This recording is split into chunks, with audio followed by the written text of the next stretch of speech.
Hello, you're watching New Vision TV News. I am Ruthina Sege. This is the latest this hour. The police Mineral Protection Unit clashed with their sister security force, the Uganda People's Defense Forces, after the latter were blocked from accessing the mineral site in Kasita Kasanda in Mubende district. The fracas started when the police officers at the gate declined to open for the UPDF who had come led by the Kumi RDC Hussein Kato Matanda. Matanda had already been asked to intervene by one of the investors in the mineral site, Mustafa Semil Gassel. We have the details of the story.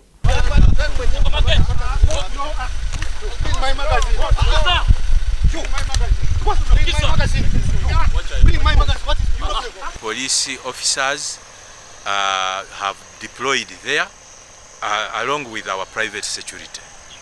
So when we wanted to enter, our private security opened the gate for us because they know we are their bosses.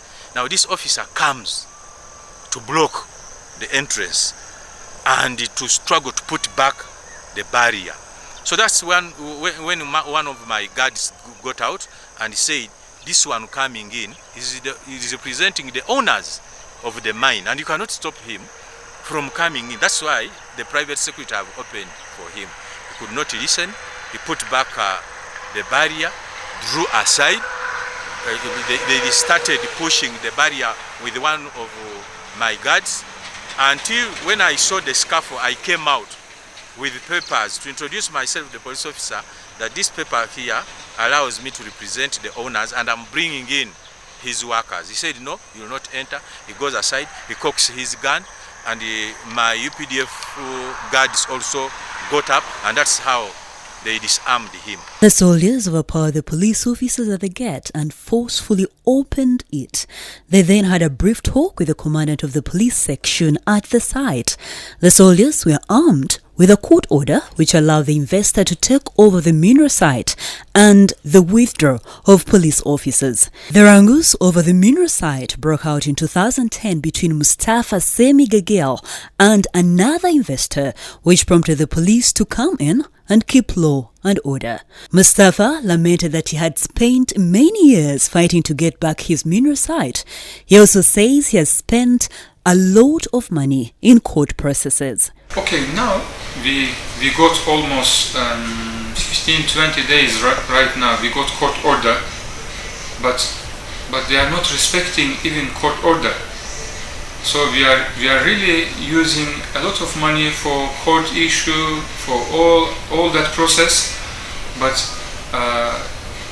I don't think government knows about that one. Somebody has court order, and this mining police, they are not respecting even that court order. According to Mutanda, he had to come to the ground and find out the truth to ensure nobody is frustrating any investor in the area. To take over his mine. The impunity of even disobeying court orders must stop. The president has given us instructions to protect investors, and for us who are in this cadreship, we are going to make sure that investors in this country are protected. And any person acting with impunity. The wrangle has also pitted locals whose source of livelihood is hinged on the mineral site. They have asked the government to assist them to sort the issue so that they can work harmoniously. The police is still taking care of the security at the site, but court gave them a few days to withdraw. This report was compiled by Jovan Chibirige for New Vision TV. Away from Mubende, we continue with more news making headlines across the country and outside the continent. From Iganga district, pupils of Buloza Primary School in Iganga district on Tuesday found a desert locust at the playground. According to Ida Subi, a primary 7 pupil, while children played football, they saw unusual big yellow-colored grasshopper moving on the grass. Now Alice Mugobera, the headmistress, told the New Vision that it was a great surprise to discover that the locust had entered the school compound. Abdallah Balunya, the Bulamaji OC3 chairperson, urged that they most probably came in from Teso sub-region, where the desert locusts, which entered Uganda from Kenya of recent, had settled. Eria Moyiti, the Iganga entomologist, I beg your pardon, echoed a similar view, saying if they had flown in, then they would have done so in swarms. Now, Moiti say the district is prepared to handle any possible invasion by the desert locusts.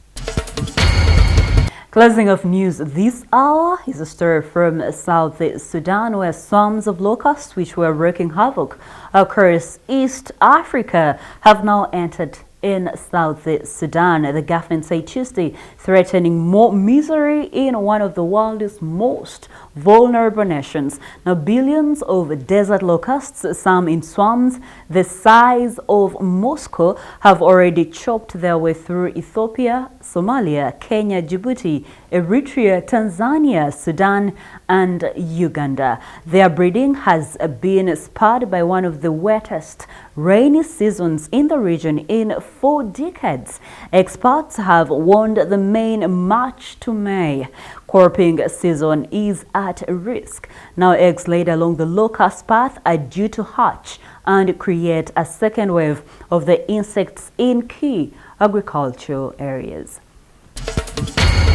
That's all we had for you this hour. Thank you for watching. Be sure to catch my news updates and other programs here on New Vision TV by visiting our website, which is newvision.co.ug/video.